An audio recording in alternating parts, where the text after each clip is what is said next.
Une entreprise engagée, c'est une entreprise qui voit tous ses membres engagés, c'est-à-dire évidemment les dirigeants, mais aussi tous les collaborateurs. Ce n'est pas simplement une partie de cette entreprise qui est engagée. À partir de là, vous voyez que la responsabilisation des dirigeants d'entreprise est considérable. Parce que c'est finalement cette direction générale, ces dirigeants qui vont tout faire pour que les salariés et collaborateurs soient engagés à leur tour. Ça veut dire qu'ils doivent faire preuve d'une incroyable force de caractère et affirmer des convictions, notamment à travers, évidemment, la vision qu'ils peuvent avoir de l'avenir de l'entreprise. Vous allez me dire, j'enfonce des portes ouvertes, mais c'est pas si simple que ça. Affirmer une vision, affirmer une direction, parfois on dit aujourd'hui une mission, c'est déjà très fort. Ensuite, la faire vivre, c'est encore plus fort. Et là, c'est souvent là que les problèmes se posent. Parce qu'une entreprise engagée ne se le sera pas si tout le corps social de l'entreprise ne l'est pas en même temps. C'est une vérité de fond. Et alors, évidemment, ça passe par un certain nombre de choses précises, une gouvernance qui soit parfaitement en ordre de bataille, j'allais dire, avec des convictions fortes, une gouvernance qui comprend une chose fondamentale, qui est, vous le voyez bien, en arrière-main de tout ce que je viens de vous dire, c'est que l'entreprise, elle est là pour faire du profit. Mais oui, bien sûr. Et comment ? Parce que d'abord, on le sait très bien, sans profit, il n'y a pas d'avenir, il n'y a pas d'investissement. Enfin, je ne vais pas vous faire un cours là-dessus, vous savez tout ça parfaitement. Oui, elle doit faire des profits, mais pas que. Et si elle ne fait que des profits, et qu'elle n'est là que pour faire des profits, et qu'elle s'aligne complètement avec ce court-termisme du capitalisme anglo-saxon que je dénonçais tout à l'heure, eh bien, c'est clair. La perte de sens est assurée, et il ne faudra pas très longtemps pour qu'elle parte dans le mur. Mais si elle comprend qu'elle est là pour faire du profit, mais en même temps de prendre en compte les enjeux sociaux et environnementaux de son activité, et de ne pas simplement les regarder, les constater, mais véritablement les considérer et les gérer, à partir de là, on change de dimension. Et c'est pour ça qu'on parlait de RSE, c'est pour ça qu'on parlait de stratégie, c'est pour ça qu'on parlait de raison d'être. Oui, parce que tout ça, à la fin, ça se résume à un moment donné dans la raison d'être de l'entreprise.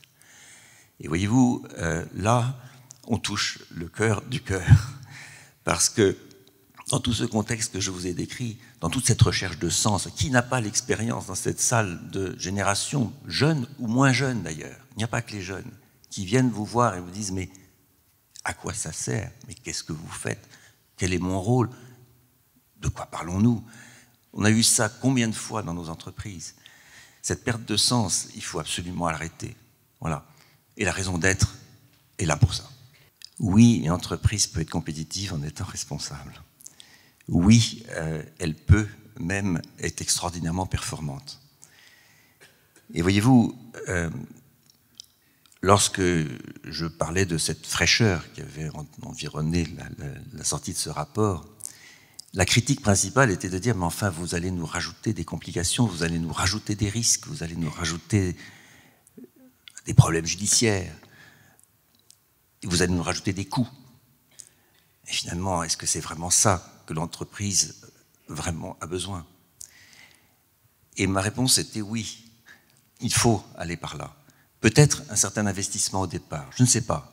Mais quand on regarde les choses aujourd'hui, enfin, comment peut-on imaginer autre chose qu'une entreprise qui porte en elle-même sa responsabilité sociale et environnementale?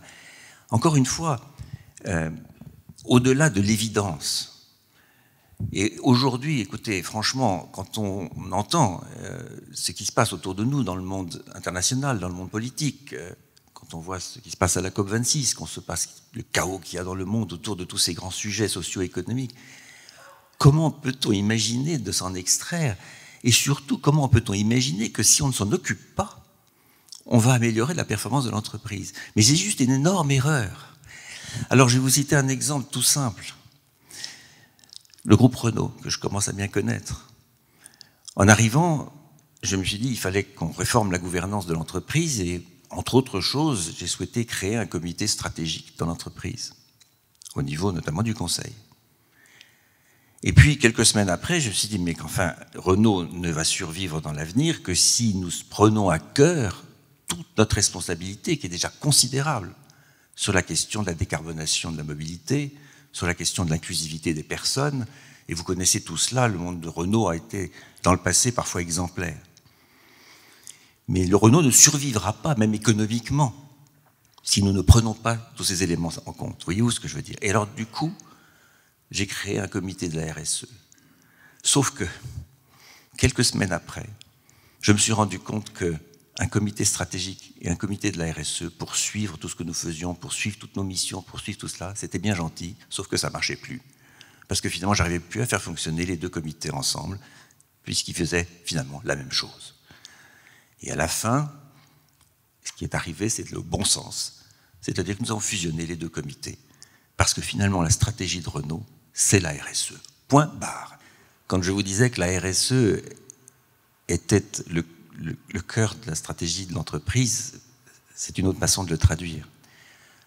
Peut-être que dans quelques temps, on ne parlera plus de RSE, parce que ça sera devenu trop naturel. C'est un concept, la responsabilité sociale et environnementale. Un jour ou l'autre, j'espère, ça ne sera même plus besoin d'être concrétisé sous un concept. Et donc les deux mondes, associatif et l'entreprise, ne peuvent plus être séparés.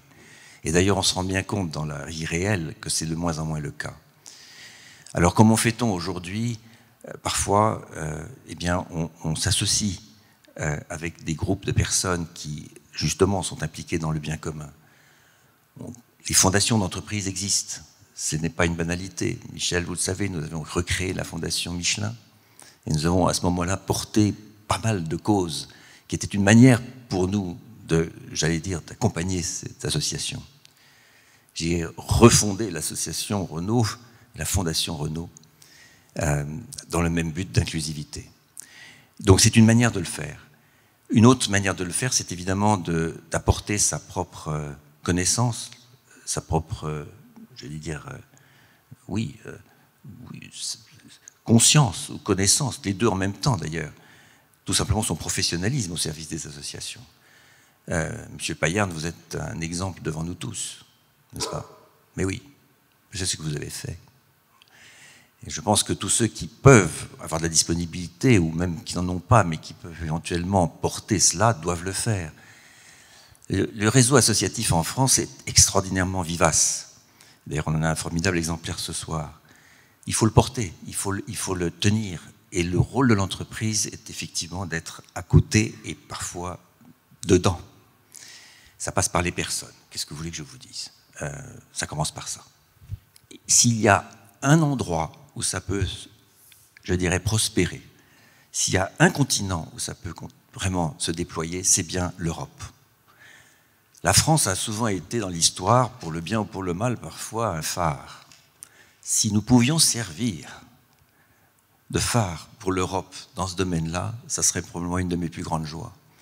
Parce que nous avons tout en Europe, sur le plan culturel, pour prendre ce sujet en main et le faire prospérer. Nous avons tout. Nous avons donc un devoir, à partir de tout ce qu'on a dit tout à l'heure, et que j'espère avoir fait passer comme message, un devoir considérable, qui dépasse nos entreprises, qui dépasse notre pays, et qui veut dire qu'en Europe, nous avons une culture très particulière et singulière. Il est temps de l'imposer au reste du monde, parce que sinon, mesdames et messieurs, je le dis sincèrement, sans caricaturer, nous avons un avenir qui ne sera plus entre nos mains et qui dépendra d'autres autorités qui ne sont pas forcément européennes. C'est une évidence. Si on se réfère aux propos que je tenais tout à l'heure, sans dramatiser le sujet, sur cette question de réaction par rapport au capitalisme, sur cette réaction de ces questions sociales, sur ces questions... Allez, les gilets jaunes, allez, tous les mouvements dont on a entendu parler, qui, quelque part, ont cette espèce d'unité entre elles, qui est cette méfiance du système dans lequel ils vivent.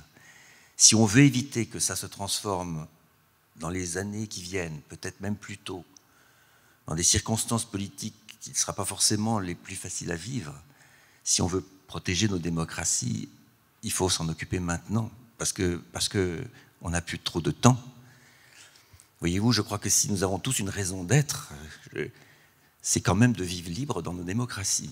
Et je vais vous dire, c'est incroyable ce que nous avons vécu là. Je veux dire, on a tous vécu la même chose, donc je n'ai pas besoin de vous le décrire. Mais pour moi, avec un tout petit peu de recul, je me dis que ça a été une épreuve salutaire, dans un sens, parce qu'elle a accéléré un peu l'histoire. Elle accélère l'histoire à propos de tout ce qu'on vient de dire. Il est né dans cette période-là, pas simplement dans notre pays d'ailleurs, mais en particulier en France, une forme de solidarité assez extraordinaire, dire les choses comme elles sont. Il y a toujours des exceptions évidemment, mais quand même. Une solidarité inouïe, pas simplement entre l'État et les citoyens, l'État, les entreprises, etc., mais dans les entreprises elles-mêmes. On a vu naître des volontés incroyables pour essayer justement d'apporter, à travers les atouts des différentes entreprises, soit technologiques ou autres, du bien-être à ceux qui souffraient, une forme de solidarité auprès de ceux qui étaient très touchés par cette crise, etc. Je vous passe ces détails. Tout le monde, d'ailleurs, y a contribué. Je veux dire que c'était un élan, d'une certaine manière, assez extraordinaire. De mon point de vue, ça n'a fait que confirmer dans mon esprit que tout ce que je vous raconte depuis quelque temps est profondément vrai. Parce que là, on a trouvé un peu du sens. On a commencé à rechercher. Les gens disaient, mais au fond, oui, nous, on est là chez Renault, mais qu'est-ce qu'on peut faire ? Alors on a commencé à faire des machines respiratoires, on a commencé à faire tout un tas de sujets, on a commencé à apporter des ressources aux hôpitaux, on a commencé... Vous n'imaginez pas ce qui s'est passé comme solidarité. Le sens, on retrouvait le sens. Ça a accéléré l'histoire, voyez-vous, de ce point de vue-là. Et je crois qu'au moins, il y a eu tellement de malheurs, tellement de complications, mais qu'au moins là, ça nous a permis d'être un tout petit peu confiants dans les convictions qu'on peut avoir. Donc je pense que ça va aller maintenant beaucoup mieux de ce point de vue-là. Alors pardonnez-moi parce que cette crise du Covid a révélé bien d'autres choses. Et par rapport à mon sujet européen de tout à l'heure, vous comprenez bien où je veux en venir, ça a révélé des faiblesses terribles de notre continent. Ça a révélé des dépendances effrayantes par rapport au reste du monde. Ça a révélé des situations qui, si nous n'y portons pas remède rapidement, en renforçant l'Europe et en renforçant sa capacité avec toutes les nations qui l'entourent de véritablement être une autorité dans le monde, là aussi, nous avons quelques petits soucis à se faire. Mais ce n'est pas le sujet de ce soir. Mais croyez-moi, pour moi, c'est un sujet fondamental qui relève de la dépendance de l'Europe par rapport au reste du monde.